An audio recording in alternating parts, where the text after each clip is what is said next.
ಒಂದು ಕಾಲದಲ್ಲಿ ಪಶ್ಚಿಮ ಘಟ್ಟಗಳ ಆಳವಾದ ಕಾಡಿನ ಮಧ್ಯೆ ಮರೆಯಾದ ಬೆಳಕು ಎಂದು ಕರೆಯಲ್ಪಡುವ ಒಂದು ವಿಚಿತ್ರ ಪ್ರದೇಶ ಇತ್ತು. ಅಲ್ಲಿ ಯಾವಾಗಲೂ ಒಂದು ಮೃದುವಾದ ನೀಲಿ ಹೊಳೆ ಹೊಳೆಯುತ್ತಿತ್ತು. ಯಾರೂ ಅದರ ಮೂಲವನ್ನು ತಿಳಿದಿರಲಿಲ್ಲ. ಗ್ರಾಮಸ್ಥರು ಅದನ್ನು ದೇವರ ಚಮತ್ಕಾರವೆಂದು ಭಾವಿಸುತ್ತಿದ್ದರು, ಆದರೆ ಯಾರೂ ಅದರೊಳಗೆ ಹೋಗಲು ಧೈರ್ಯ ಮಾಡಿರಲಿಲ್ಲ. ಆ ಊರಿನಲ್ಲಿ ಆರವ್ ಎಂಬ ಕುತೂಹಲಪರ ಯುವಕನಿದ್ದ. ಅವನಿಗೆ ಬಾಲ್ಯದಿಂದಲೇ ಅಜ್ಞಾತ ಸಂಗತಿಗಳ ಬಗ್ಗೆ ಅತಿಯಾದ ಆಸಕ್ತಿ.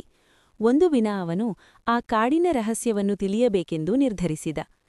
ನಾನು ಹೋಗಿ ಬಂದು ಸತ್ಯವನ್ನು ಕಂಡುಹಿಡಿಯುತ್ತೇನೆ ಎಂದು ಹೇಳಿ ಒಂದು ಬೆಳಗಿನ ಜಾವ ಕಾಡಿನೊಳಗೆ ಕಾಲಿಟ್ಟ. ಕಾಡು ಅಷ್ಟು ಸುಂದರವಾಗಿತ್ತು, ಆದರೆ ಅದೇ ಸಮಯದಲ್ಲಿ ಭಯಾನಕವೂ ಆಗಿತ್ತು. ಮರಗಳು ಎತ್ತರವಾಗಿ ಬೆಳೆದಿದ್ದವು, ಗಾಳಿ ಮೃದುವಾಗಿ ಬೀಸುತ್ತಿತ್ತು. ಕೆಲವೇ ಕ್ಷಣಗಳಲ್ಲಿ ಅವನು ಆ ನೀಲಿ ಬೆಳಕು ಹೊಳೆಯುವ ಪ್ರದೇಶಕ್ಕೆ ತಲುಪಿದ.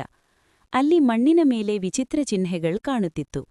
ಅವು ಜೀವಂತವಾಗಿ ಹೊಳೆಯುತ್ತಿದ್ದವು. ಆರವ್ ನಿಧಾನವಾಗಿ ಮುಂದೆ ಸಾಗುತ್ತಿದ್ದಾಗ ಅವನಿಗೆ ಏನೋ ವಿಚಿತ್ರ ಧ್ವನಿ ಕೇಳಿಸಿತು. ಅದು ಸಂಗೀತದಂತಿತ್ತು, ಆದರೆ ಮಾನವನ ಧ್ವನಿಯಲ್ಲ. ಅವನು ಆ ಧ್ವನಿಯತ್ತ ನಡೆದಾಗ ಒಂದು ದೊಡ್ಡ ಕಲ್ಲಿನ ಗೋಪುರ ಕಂಡುಬಂತು. ಗೋಪುರದ ಮೇಲ್ಭಾಗದಲ್ಲಿ ಆ ನೀಲಿ ಬೆಳಕು ಕೇಂದ್ರೀಕೃತವಾಗಿತ್ತು. ಅವನ ಹೃದಯ ಜೋರಾಗಿ ತಟ್ಟುತ್ತಿತ್ತು. ಇದು ಏನೋ ರಹಸ್ಯ ಎಂದು ಅವನು ಯೋಚಿಸಿದ.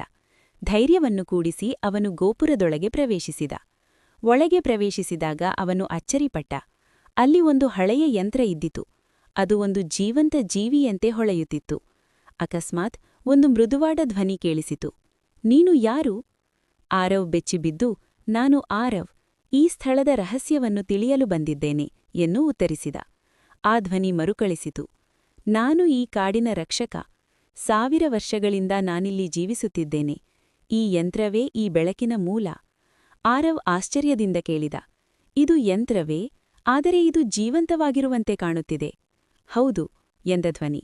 ಇದು ಮಾನವರಿಂದ ನಿರ್ಮಿತವಾದುದಲ್ಲ. ಇದು ಪ್ರಾಚೀನ ಕಾಲದ ಜ್ಞಾನದಿಂದ ಹುಟ್ಟಿದ ಶಕ್ತಿ. ಇದು ಪ್ರಕೃತಿಯನ್ನು ಸಮತೋಲನದಲ್ಲಿಡುತ್ತದೆ, ಆದರೆ ಈಗ ಅದು ದುರ್ಬಲವಾಗುತ್ತಿದೆ. ಆರವ್ ಕಳವಳದಿಂದ ಕೇಳಿದ, ನಾನು ಏನು ಮಾಡಬಹುದು?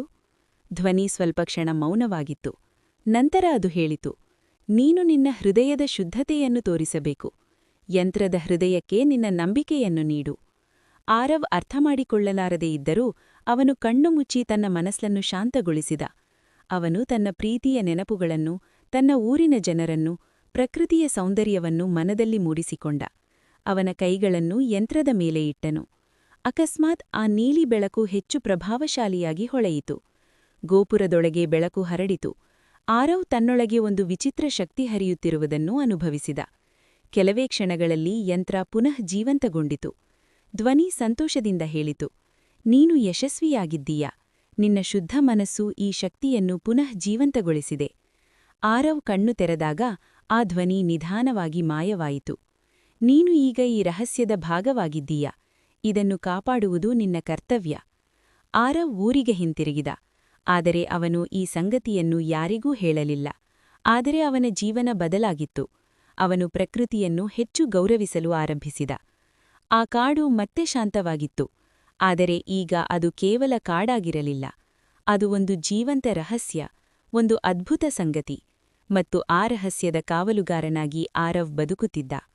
ಈ ಕಥೆ ಹೇಳುವುದೇನೆಂದರೆ, ಕೆಲವೊಮ್ಮೆ ನಾವು ನೋಡಿರದ ಕೇಳಿರದ ಅದ್ಭುತ ಸಂಗತಿಗಳು ನಮ್ಮ ಸುತ್ತಲೇ ಇರುತ್ತವೆ. ಅವುಗಳನ್ನು ಅರಿಯಲು ಧೈರ್ಯ ಮತ್ತು ಶುದ್ಧ ಹೃದಯ ಬೇಕು.